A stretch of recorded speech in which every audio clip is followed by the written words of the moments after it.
السلام علیکم دوستو، ویلکم کرتے ہیں اپنے چینل داستان بیان آپ کے لیے قاری محمد حنیف ملتانی صاحب کا لے کر آئے ہیں، اور عنوان ہے حضرت علی اور کا واقعہ۔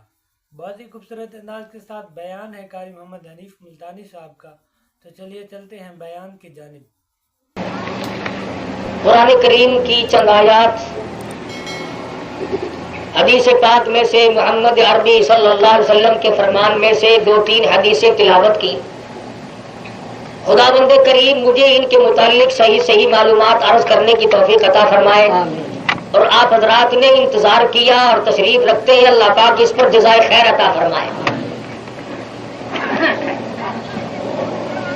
وقت اگرچہ میں اپنے حساب سے ملتان سے ناپ کر تول کر لے کے آیا تھا، مگر ان نوجوانوں نے اصرار کیا، اور میں بھی اس کو سعادت سمجھتا ہوں کہ کل قیامت میں میرا بھی یوں کہنے کو منہ رہ جائے کہ پیغمبر خدا صلی اللہ علیہ وسلم کے سامنے کہ میں بھی تیرے ثنا خواہوں میں تھا۔ بہت بڑی بات ہے صحابہ کرام کی عظمت، ناموس صحابہ کو اپنے آپ، اپنے عقائد، اپنے نظریات، اپنا نسب العین بنا لینا، یہ ایک بہت بڑی خداداد دولت ہے۔ دنیا میں مختلف قسم کے افکار، نظریات، واقعات و حالات گردش کرتے ہیں۔ کراچی کے نوجوانوں اگر 2-3 باتیں سمجھ میں آ گئی تو میں سمجھوں گا میرا بیان کامیاب ہو گیا۔ آپ نے تاریخ کا مطالعہ کیا ہوگا، دنیا میں زندگی گزارتے ہوئے کسی کو 20 سال، کسی کو 30 سال، کسی کو 50 سال گزارتے ہو گئے، مگر کوئی نہیں بتا سکتا کہ عیسائیوں نے کبھی بھی اپنے رہنماؤں کی برائی کی ہو، یہودیوں نے کبھی بھی اپنے بڑوں کی برائی نہیں کی، سکھوں نے اپنے بڑوں کی کبھی برائی نہیں کی۔ جتنے بھی دنیا میں عقائد باطلہ ہیں اور تھے، کوئی یہ نہیں بتا سکتا کہ انہوں نے اپنے رہنماؤں کو گالیاں دی ہوں، اور پھر رہنما بھی ایسے کہ جنہوں نے کابل سے لے کر طرابلس تک کا 22 لاکھ مربع میل علاقہ فتح کر کے مسلمانوں کے حوالے کیا۔ نعرہ تکبیر، شان صحابہ، علماء دیوبند، علماء دیوبند، نعرہ تکبیر، شان صحابہ۔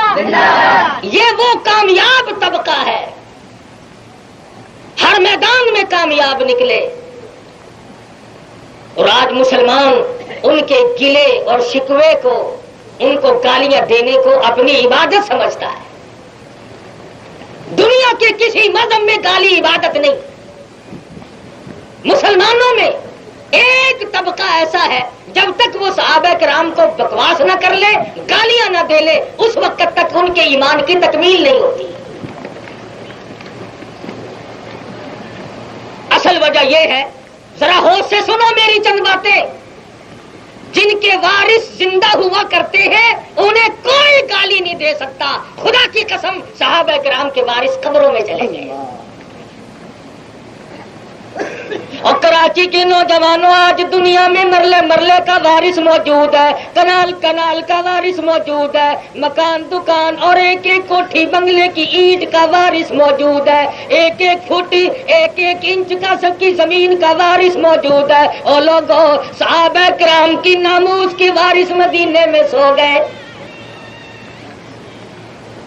ہر چیز کے وارث دنیا میں ملیں گے، حکومت کے وارث بننے کے لیے دنیا تڑپتی پھرتی ہے، مکانوں اور کوٹھیوں اور بنگلوں کا وارث بننے کے لیے دنیا تڑپتی پھرتی ہے۔ اور لوگوں، عظمت صحابہ اور ناموس صحابہ کے وارث بنو۔ میں نہیں مانتا کسی کے بیٹے زندہ ہو اور باپ کو کوئی گالی دے، باپ کی پگڑی کو ہاتھ ڈالے، کوئی نہیں ڈال سکتا۔ اور صحابہ کرام وہ ہیں، حضور اکرم صلی اللہ علیہ وسلم پہ جب مشکل سے مشکل وقت آئے تو پاکستان کا کون سا مسلمان تھا کہ مکے کی گلیوں میں حضور کے ساتھ کھڑے ہو کر اس نے مار کھائی؟ کون تھا؟ بیت اللہ شریف میں، حرم محترم میں حضور کو مار پڑی، چھڑاتے چھڑاتے ابو بکر صدیق کو اتنی مار کھانی پڑی کہ تیسرے روز جا کے ہوش آیا۔ اور امام الانبیاء محبوب کبریا حضرت محمد مصطفیٰ صلی اللہ تعالی علیہ وسلم کے ایک ایک صحابی نے، ایک ایک دیوانے نے، ایک ایک فرمانے نے وہ مار کھائی، دنیا کی تاریخ اس کی نظیر پیش کرنے سے شرمندہ ہے۔ آپ کو خود بھی مار کھانی پڑی۔ صحابی کہتا ہے میں اپنے ابا کے ساتھ مکے میں آیا، میں بھی مسلمان نہیں تھا، میرا ابا بھی مسلمان نہیں تھا، ہم نے مکے کی چوک میں دیکھا چاروں طرف لوگوں کا مجمع ہے اور ایک شریف ہستی بیچ میں کھڑے ہوئے ہیں، لوگوں کے ہاتھ میں ہڈیاں ہیں، پتھر ہے، روڑے ہیں، چاروں طرف سے پتھروں کی بارش ہو رہی ہے، خون کے پھمارے چھوٹ رہے ہیں، روکنے ٹوکنے والا کوئی نہیں، بچانے والا کوئی نہیں۔ صحابی کہتا ہے میں خود ترس کھاتا تھا، اسے کیوں مارتے ہیں؟ میرے دیکھتے دیکھتے ایک ننھی منی بچی آئی، اس کے ہاتھ میں پانی کا پیالہ ہے اور وہ پانی کا پیالہ رکھ کر اپنے ابا کو لپٹ گئی۔ ہوں مکے والوں، میرے ابا کا قصور بتاؤ، میرے ابا نے تمہارا کیا بگاڑا؟ اور نہ مارو، اور لوگوں خطا بتاؤ، جرم بتاؤ، میں تلافی کروں گی، میرے ابا کو نہ مارو۔ صحابی کہتا ہے بیٹی کے کپڑے بھی خون میں لت پت ہو گئے۔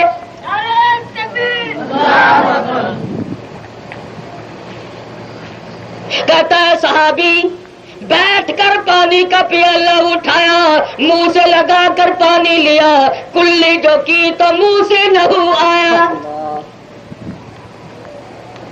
عرض کرتی ہے او میرے ابا گھر چلو، یہ مکے والے آپ کو مارتے ہیں، آپ تشریف لے چلے، کیا بات ہے؟ یہ نہیں سنتی کی کیا بات ہے؟ فرمایا بیٹی لگتی جگر اے زینب، تیرا ابا لوگوں کو خدا کا قرآن سناتا ہے، گلی گلی میں مار کھائی، چوک چوک میں کوچے کوچے میں مار کھائی، اور صحابہ کرام نے کمال کر دیا، اپنے اوپر 13 سال کی زندگی اتنی تنگ ہے کہ دنیا کی تاریخ شرمندہ ہے، ایسی زندگی پیش کرنے سے دن کو چین نہیں، رات کا سکون نہیں، اور کبھی خبر ملتی ہے او اللہ کے پاک پیغمبر آج تو ضمیرہ کی کھڑی کر کے دونوں آنکھیں نکال دی گئی،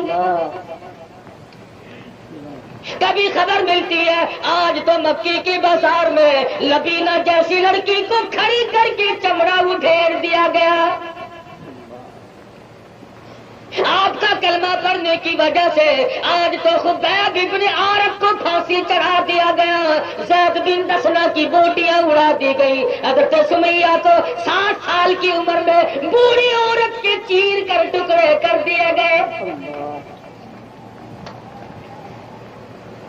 بلال کو مار پڑی، ایک بالشت زبان باہر نکل آئی، ابو فقیہ کی پسلیاں توڑ دی گئی، برا ابن عازب کی کمر کا چمڑا جلا دیا گیا، عامر بن زہیرہ کے پیٹ میں نیزہ مار کر شہید کر دیا گیا، حضرت حنظلہ کی شادی کے بعد پہلی رات تھی، خوشیوں والی رات تھی، میدان جہاد میں آئے، آن کی آن میں ٹکڑے کر دیے گئے، مصعب بن عمیر کے بدن پہ دیکھو 80 کے قریب زخم آئے ہیں، عورتوں نے مردوں نے کتنی وفا شعاری کی ہے، ایک مقام پر جنگ جاری ہے، حضور اکرم صلی اللہ علیہ وسلم جس جگہ تشریف فرما ہے 3 طرف حضور کے پہرے دار مرد ہیں، ایک طرف عورت ہے، حضور پلٹ پلٹ کر اس سمت کو دیکھتے ہیں، خطرہ محسوس کرتے ہیں، عورت والی طرف سے اس سمت سے دشمن نہ آ جائے، صحابیہ سمجھ گئی اور کہنے لگی کالی کملی والے میری طرف سے خطرہ نہ کرے، میرا سینہ تو ہو سکتا ہے مگر اس طرف سے دشمن آ نہیں سکتا، کمال کر دیا صحابہ کرام نے، اور پھر پیغمبر خدا صلی اللہ تعالی علیہ وسلم کو اطلاع ملی، خبر ملی کالی کملی والے تیرے پیارے چچا کو شہید کر دیا گیا، حضور کی نظر پڑی، حضرت صفیہ دوڑی دوڑی جاتی ہے، فرمایا زبیر ذرا دوڑو، صفیہ کو روک لو، لاش کا حال سنا میں نے ٹھیک نہیں، عورت ساتھ گھبرا جائے گی۔ حضرت زبیر رضی اللہ تعالیٰ عنہ نے جب جا کر کے صفیہ رضی اللہ تعالیٰ صفیہ کو روکا ہے تو کیا جواب دیا؟ خدا کی قسم عورت ہو کر کہنے لگی زبیر جاؤ میرے نبی سے کہو جب سے میں نے کلمہ پڑھا میں نے صبر کرنا سیکھ لیا ہے۔ تم اتنی سی بات ذرا سوچ لو، تم جتنے لوگ یہاں پہ بیٹھے ہو کسی نے اپنی باپ کی موت کا صدمہ اٹھایا ہوگا، کسی نے بھائی کی موت کا صدمہ اٹھایا ہوگا، کسی نے جوان بیٹے کی موت کا صدمہ اٹھایا ہوگا، کسی نے بیوی کی موت کا صدمہ دیکھا ہوگا، کسی نے باپ کی موت کا صدمہ دیکھا ہوگا، کسی نے اور رشتے داروں کی موت کا صدمہ دیکھا ہوگا، اور لوگوں صحابہ کرام نے امام الانبیاء کا جنازہ اٹھتا دیکھا، جن کے لیے سب کچھ قربان کر دیا، وطن، آل، اولاد، مال، تمام چیزیں، خدا کی قسم صحابیہ کی آنکھوں کے سامنے صحابیہ کے بچے کو نیزے کی نوک پر لٹکا کر گما کر پھینک کے مارا گیا، اور وہ جولی پھیلا کر کہتی ہے یا اللہ میرے نور نظر کی قربانی کو قبول فرما۔ حضور صلی اللہ علیہ وسلم بنفس نفیس تشریف لے چلے، جنگ احد ہو رہا ہے، میدان احد ہے، حضور تشریف لائے صلی اللہ علیہ وسلم۔ سرکار مدینہ صلی اللہ علیہ وسلم جب میدان میں پہنچے تو آپ نے دیکھا پیارے چچا کا چہرہ پڑا ہے، نظر ڈالی تو چہرے پہ ناک نہیں، ادھر ادھر نظر ڈالی تو دونوں آنکھیں نہیں، اور نیچے کو نظر جھکائی تو دونوں لب نہیں۔ پیغمبر نے پیارے چچا کے منہ میں جھانک کے دیکھا تو زبان نہیں، چہرے پہ ناک نہیں، اور نیچے کو نظر کی تو پیٹ میں جگر اور کلیجہ نہیں،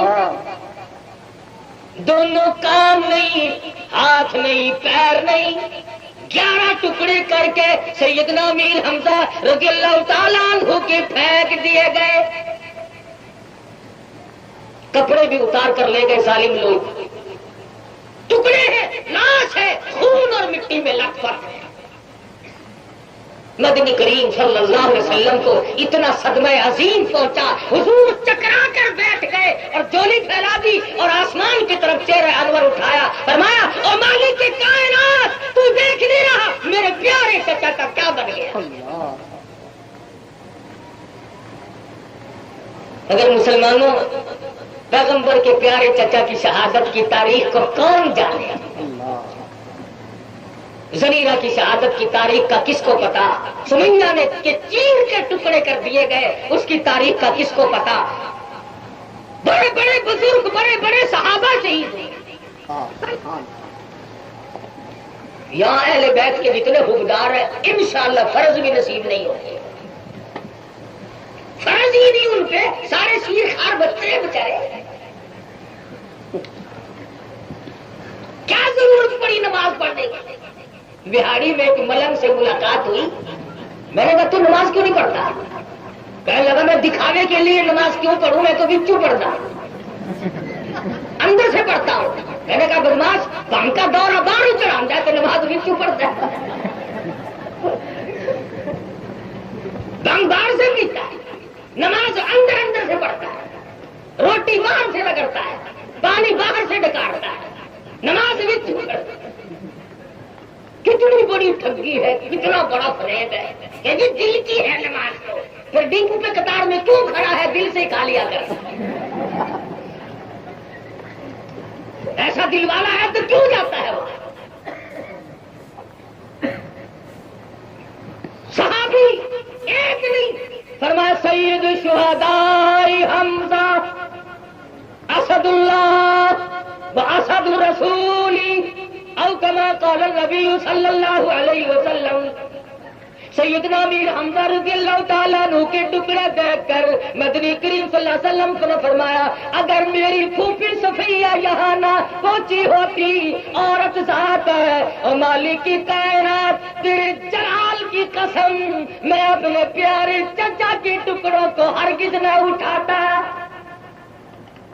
اگر تو یوں ہی راضی ہے میں تجھے راضی رکھتا۔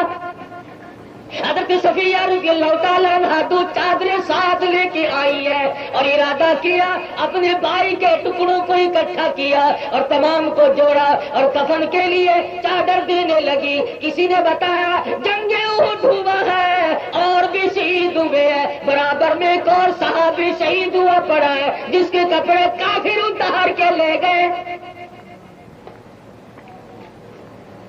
صفیہ عورت ساتھ ہو کر کی کہتی ہے اگر میں نے دونوں چادریں امیر حمزہ اپنے بھائی کے اوپر ڈال دی، اللہ میاں یوں نہ کہے صفیہ کفن بھی ڈالنے آئی تو اپنے پہ ڈال کی چلی گئی، وہ دوسرا بھی تو تیرا بھائی تھا۔ کہنے لگے لوگوں ایک چادر میرے ماں جائے بھائی پہ ڈال دو، ایک چادر نبی کے کلمہ شریک بھائی پہ ڈال دو۔ نعرہ تکبیر، شانی صحابہ، شانی صحابیات، صدقہ ہو تو ایسا ہو ایسے وقت میں خیرات، یہ بھی کوئی خیرات ہے۔ بچے نے کہا اماں دال سڑ گئی ہے خراب ہو گئی، مسجد میں بھیج دو مولوی کے پاس۔ کتنا بڑا سخی بن گیا اور یہاں تک ذہن خراب ہو گیا۔ اب تو ہمارے مولانا بہت اچھے آدمی ہیں، بہت متقی ہیں، بہت نیک ہے، کیا نشانی ہے؟ جی ان کا کرتا بھی پھٹا ہوا، سجدے میں جاتے ہیں پیچھے سے پجامہ پھٹا ہوا۔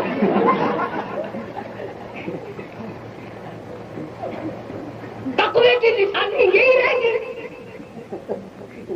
یا تو یہ نشانی ہے اور یا یوں کہتے ہیں کہ کرتے سے ننگا آدھا والی، پجامے سے ننگا پکا والی،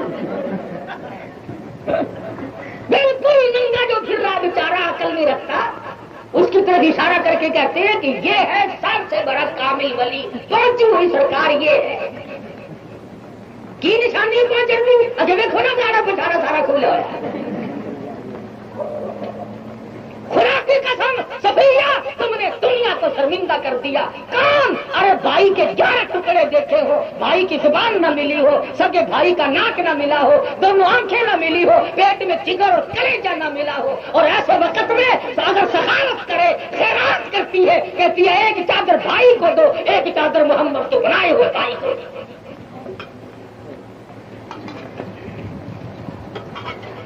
ایک چادر بڑی تھی ایک چھوٹی تھی، دل میں آیا اگر بڑی چادر اپنے کو دی، کبھی اللہ میں یہ نہ کہہ دے کہ اپنوں کو بڑی اور دوسروں کو چھوٹی ہوتی، تو قرآن اندازی کی گئی، چھوٹی چادر سیدنا امیر حمزہ رضی اللہ تعالیٰ عنہ کے حصے میں آئی۔ مدنی کریم صلی اللہ علیہ وسلم تشریف فرمایا، ٹکڑوں کو جوڑا گیا اور وہ چھوٹی چادر جب کفن کے لیے ڈالی گئی، صحابہ کرام نے رو کے عرض کیا یا رسول اللہ کفن کی چادر پوری نہیں، فرمایا سر کو ڈھانپ دو، میرے پیارے چچا کے پیروں پہ درختوں کے پتے ڈال دو۔ اور لوگوں ذرا کلیجے پہ ہاتھ رکھ کے سوچو نبی کے جگر پہ کیا بیتی ہوگی، نبی کے دل پہ کیا بیتی ہوگی، کس طرح سے شہید کیا گیا بہادر چچا، پیارا چچا، اور کفن کا یہ عالم ہے کہ پوری ایک چادر بھی نہیں۔ اسی پیغمبر خدا صلی اللہ تعالی علیہ وسلم کے غلاموں نے بڑی بڑی قربانیاں دی ہے۔ سیدنا عثمان غنی امام مظلوم رضی اللہ تعالی عنہ،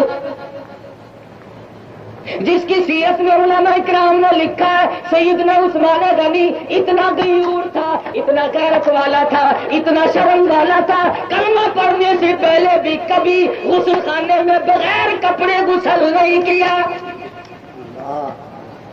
کتنا شرم کا مالک ہوگا، کتنا غیرت کا مجسمہ ہوگا وہ آدمی جو چھپے ہوئے دیواروں والے غسل خانے میں بھی بغیر کپڑے کے ساری عمر میں کبھی غسل نہیں کرتا۔